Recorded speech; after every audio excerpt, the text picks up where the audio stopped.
حضرت ابو ذر غفاری کا قبول اسلام کا واقعہ۔ حضرت ابو ذر غفاری رضی اللہ تعالیٰ عنہ مشہور صحابی ہیں جو بعد میں بڑے زاہدوں اور بڑے علماء میں سے ہیں۔ حضرت علی رضی اللہ تعالیٰ عنہ کا ارشاد ہے کہ ابو ذر رضی اللہ تعالیٰ عنہ ایسے علم کو حاصل کیے ہوئے ہیں جس سے لوگ عاجز ہیں، مگر انہوں نے اس کو محفوظ کر رکھا ہے۔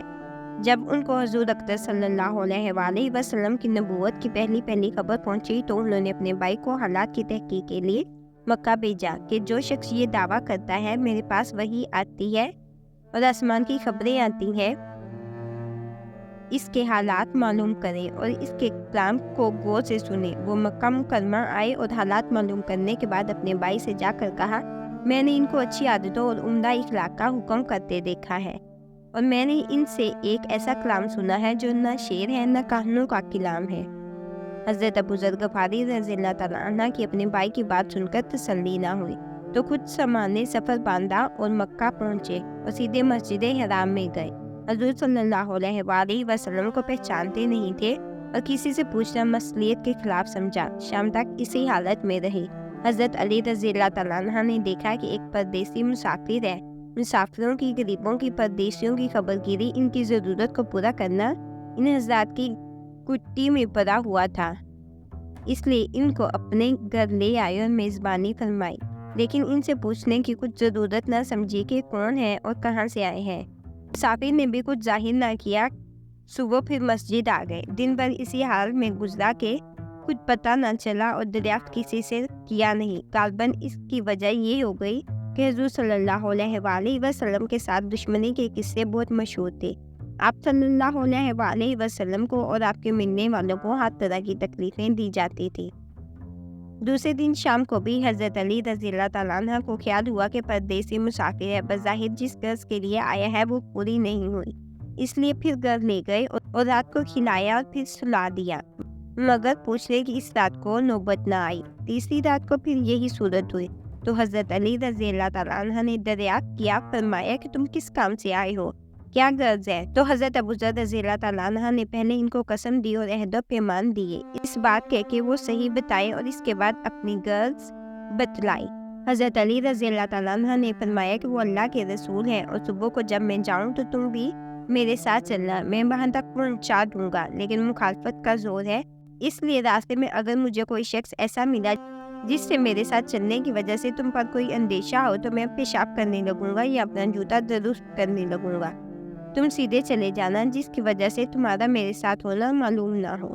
چنانچہ صبح کو حضرت علی رضی اللہ تعالیٰ عنہ کے پیچھے پیچھے حضور کی خدمت میں پہنچے، وہاں جا کر بات چیت ہوئی اور اسی وقت مسلمان ہو گئے۔ حضور اکرم صلی اللہ علیہ وآلہ وسلم نے ان کی تکلیف کے خیال سے فرمایا کہ اپنے اسلام کو ابھی ظاہر نہ کرنا، چپکے سے اپنی قوم میں چلے جاؤ، جب ہمارا غلبہ ہو جائے تو اس وقت چلے آنا۔ انہوں نے عرض کیا، یا رسول صلی اللہ علیہ وآلہ وسلم، اس ذات کی قسم جس کے قبضے میں میری جان ہے، اس کلمہ توحید کو ان بے ایمانوں کے پیچھے چلا کر پڑھوں گا۔ چنانچہ اسی وقت مسجد حرام میں تشریف لے گئے اور بلند آواز میں کلمہ بلند کیا۔ ان کی اس آواز کو سن کر چاروں طرف سے لوگ اٹھے اور اس قدر مارا کہ آپ مرنے کے قریب ہو گئے۔ حضور صلی اللہ علیہ وآلہ وسلم کے چچا حضرت عباس رضی اللہ تعالیٰ عنہ جو اس وقت تک مسلمان بھی نہیں ہوئے تھے، ان کے اوپر بچانے کے لیے لیٹ گئے اور لوگوں سے کہا، کیا ظلم کرتے ہو؟ یہ شخص قبیلہ غفار کا ہے اور یہ قبیلہ ملک شام کے راستے میں پڑتا ہے، تمہاری تجارت وغیرہ سب ملک شام کے ساتھ ہے، اور اگر یہ مر گیا تو شام کے لوگوں کا آنا جانا بند ہو جائے گا۔ اس پر ان لوگوں کو بھی خیال ہوا کہ ملک شام سے ساری ضرورتیں پوری ہوتی ہیں، وہاں کا راستہ بند ہو جانا مصیبت ہے، اس لیے ان کو چھوڑ دیا۔ دوسرے دن بھی پھر اسی طرح انہوں نے جا کر بلند آواز میں کلمہ پڑھا اور لوگ اس کلمے کو سننے کی تاب نہ لا سکے، اس لیے ان پر ٹوٹ پڑے۔ دوسرے دن پھر حضرت عباس رضی اللہ تعالیٰ عنہ نے ان کو سمجھا کر ہٹایا کہ تمہاری تجارت کا راستہ بند ہو جائے گا۔ تو یہ تھا حضرت ابو ذر غفاری رضی اللہ تعالیٰ عنہ کے اسلام قبول کرنے کا واقعہ۔ حضور صلی اللہ علیہ وآلہ وسلم کے ارشاد کے باوجود اپنے اسلام کو چھپاؤ۔ ان کے اندر دین اسلام کا یہ جذبہ اور یہ غلبہ تھا کہ جب یہ دین حق ہے تو کسی کے باپ کا کیا جاتا ہے جس سے ڈر کر چھپایا جائے۔